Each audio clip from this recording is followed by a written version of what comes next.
Hi everybody, Brendan Gulick with you from Progressive Field after a tough night for the Cleveland Guardians. Final score tonight in Game 2 of the 3-game set with the New York Yankees was a little more lopsided than the Guardians would have liked. It was 11-2 New York, and that included 11 unanswered runs after the Guardians scored a couple in the bottom of the first inning and certainly got off to a nice start against one of the best pitchers in baseball in Garrett Cole. But unfortunately that did not last as the evening progressed. There were a couple of bright spots. I think it's fair to at least point out the bright spots when things do go well. And actually, we should probably start with Xzavion Curry in that regard because, frankly, he kind of saved the bullpen tonight. Terry Francona was very complimentary of Curry after the game. We spoke with Xzavion, and he said, look, I take pride in going out there and trying to eat up some innings when things aren't perfect.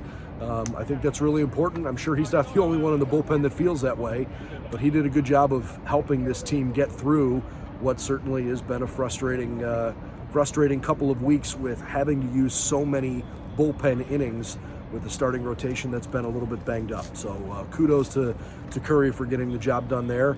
And Tito was also pretty complimentary of the stuff that Heron had tonight. Just, it was only called upon in a shorter spurt there. And look, it's tough when you come in that situation and you give up a run that's technically not on your line.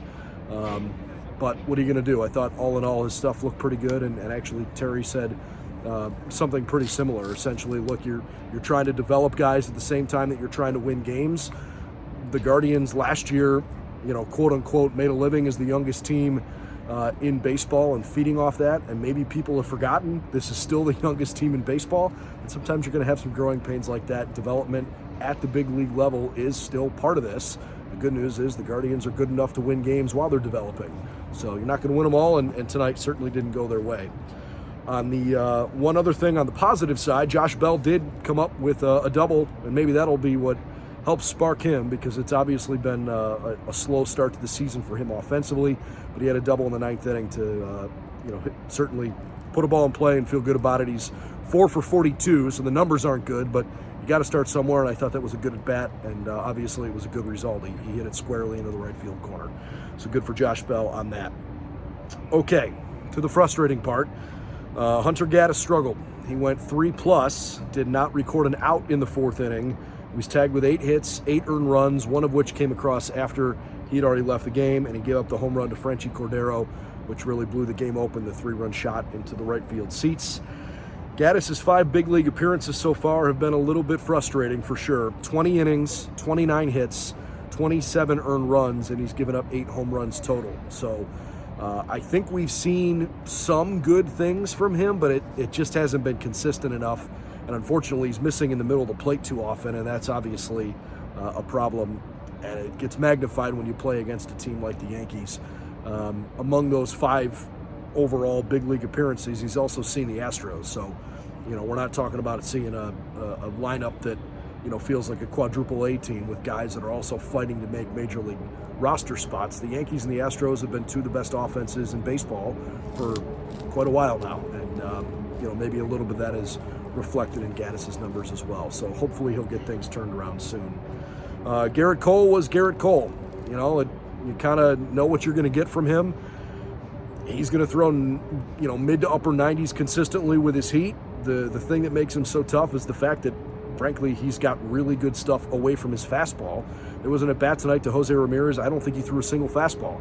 And so when you have to respect that other kind of stuff from him, it just makes it really difficult to get predictable and try to put something in play against a guy that is really repeatable with his delivery. His stuff moves all over the place, and it gets on you fast. So there's a reason Garrett Cole is one of the all-time highest paid players in Major League history, and certainly earned that contract in New York for sure. 7 innings, 5 hits, 2 runs, 2 walks, 3 strikeouts tonight for Cole.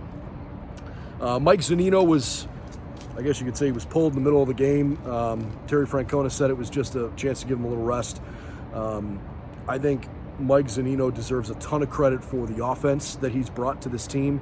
He's injected some offense in a spot in this roster that has lacked offense for several years, and that's awesome. If there's any knock on Mike right now, the defense is okay, but it probably isn't good. Tonight, there was a play in the first, I guess it would have been the second inning, that maybe it would have saved a run. It's too close to tell for sure, and you don't want to go down that road all the time. But he didn't pick a play at home plate. There's been a lot of wild pitches and pass balls early in the season, but I love the way Mike is at the plate. Certainly seems like when we're in the clubhouse that his teammates love him. Terry, in particular, has been really complimentary to the way he handles the staff. So I think maybe it was just a chance tonight to give Zunino an opportunity to catch his breath a little bit, and hopefully some of the defensive stuff will shore itself up a little bit. First couple games of the series, even though the Guardians did take the opener yesterday, have not been particularly clutch. In 2 games, the Guardians have stranded 15 base runners, and they are a combined 2 for 21 with runners in scoring position. That's not going to get it done long term for sure. Final line score tonight: Yankees 11 runs, 13 hits, no errors. They stranded 4. Guardians 2 runs, 7 hits, an error, and they left on 5. Time of the game was 2 hours and 24 minutes, and a good crowd here tonight. Just over 20,000 in attendance for Cleveland and New York. Guardians are now 7-5. Yankees are 7-4 on the season. And tomorrow we've got the series finale and the homestand finale. This is the 4th series of the year, and 3 of the 4 series are against either the Yankees or the Mariners, who were really good last year and are projected to be really good teams again this year. No matter what, the Guardians are going to get through this first couple weeks of the season over 500, so that's good. We'll see if they can do it with a winning note tomorrow. Clark Schmidt will pitch for the Yankees against Peyton Battenfield, who was just called up to Cleveland's Major League roster yesterday when Aaron Savali was put on the injured list. So 1:10 first pitch. If you're interested in coming down tomorrow, I'm sure that there are tickets available. There's going to be a really good opportunity to finally sit in the sun. How about that? On a Wednesday afternoon, it's supposed to be in the mid-70s. It'll be awesome. So I hope you can make it down to the ballpark tomorrow for the final Yankees game in Cleveland. Of course, the Guards will go to the Bronx May 1st, 2nd, and 3rd. So one other series against the Bronx Bombers coming up later this year. Okay, I'm Brendan Gulick. Thanks for catching up. And for all the latest on the Guardians, head over to clevelandbaseballinsider.com.